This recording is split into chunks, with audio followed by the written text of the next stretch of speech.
I've been at the bench now and working on a couple of group builds.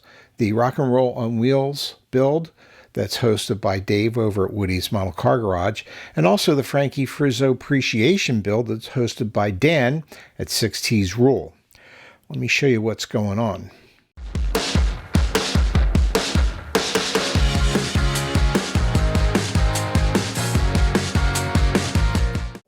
So it's time to make this rat rod look ratty. One of the things I did was strip off all of the chrome parts on the suspension because obviously a rat rod shouldn't have very much chrome on it. I painted them all silver, made them look a little more metal-like rather than chrome-like, which I think is appropriate.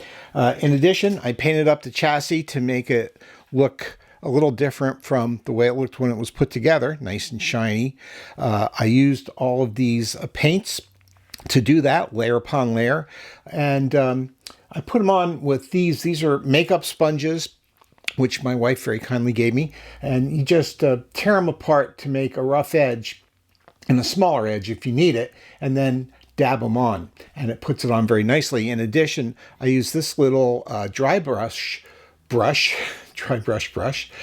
to also dab on and smooth out a little bit. Now, here is the rusted and dirtied up chassis and running gear. I made it look like it had run through some mud puddles and never been cleaned, as well as being kind of rusted. The gas tank got a little more rust than the other parts of the chassis, but altogether, I kind of took off most of the shine and got it looking very ratty. And we'll move on now to other parts. Here are the wheels and tires. I've shown these before. They're from Z-Man, and they're really great pieces, but I had to make them look appropriate for a rat rod, so I dirtied them up. And as you can see here, I got some schmutz on them.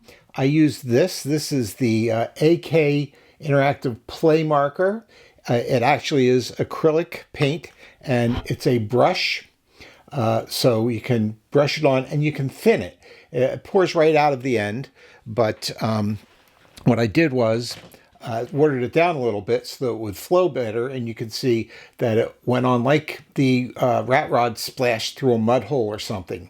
Didn't put it all the way around the white wall, obviously, because it wouldn't be that way in real life. Got a little bit in the treads. I have sanded the treads. I'm going to sand them again because I don't think that the mud should be on the outside of the tread, can be on the inside. I'll give it a little more sanding, and I think that these will look pretty good once they get on the build.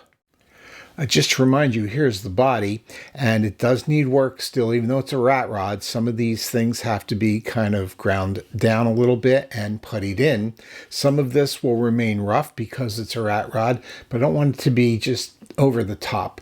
So I'm going to fill in especially this A-pillar here and sand down a lot of this rest of this body. I've already got some, this is a little perfect plastic putty that I put in here and gave a little bit of smoothing to.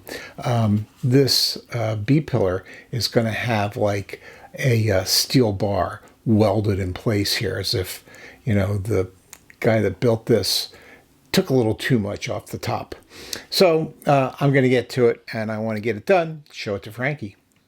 For the dune buggy, for the rock and roll build, I ordered something online, and it is, here it is, all this stuff, because I wanted this part right here, and this is the rear seat. I want to do it again. I showed it to you before. I upholstered it, but I did it when I came home from vacation not too long ago, and if you look at this, this is really rough. I just was in a hurry because I wanted to get some content on the channel, and it just, I'm not satisfied with this at all. It's really bad. It's very rough. I don't like it. I went and printed out some more of the seat covers. I'm going to cut this carefully, and I'm going to do it properly. The front seats are okay. These back seats, no good, so I got extra parts for that. So there's a little progress on the front seats. I got the seat belts on with the Model Car Garage buckles. This is just, the belts are just tape that I blackened with a marker, cut the size, and put those photo etch pieces on This is the part of the fret. I cut half of it off, but this is part of it. You can see you get a lot of pieces on here. They're very easy to use, easy to cut and file down if there's a little burr or something on it. So altogether, very good. I'm starting on redoing the back seat, and that should be done soon. Here's the Surfboard. It is the one from the Blue Beetle. I decided that it actually is appropriate for the roof that I'm going to put on this build. It's the roof from the Myers Manx, and I cut off the sail panels.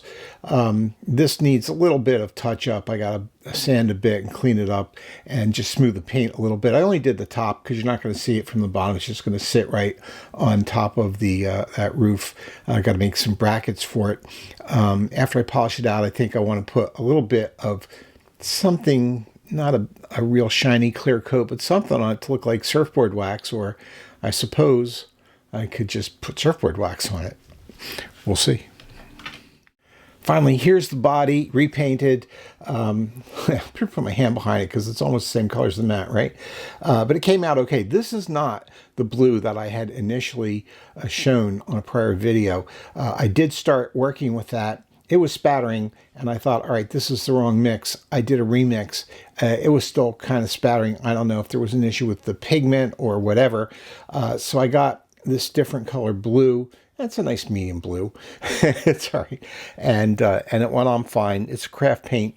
And look, I like doing craft paints. You can really lay it on. It always comes out with a nice eggshell finish, pretty smooth, no real orange peel on it, but it covered very nicely.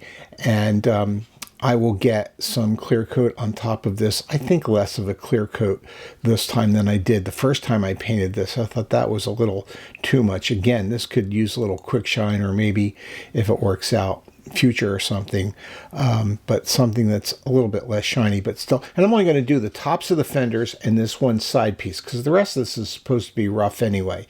So I'll do these little parts here. This front will be silver, inside will be silver with a black floor, and then the front and back seats. So coming along very nicely, more updates as they occur. And basically that's it. Thank you for watching. We'll see you next time.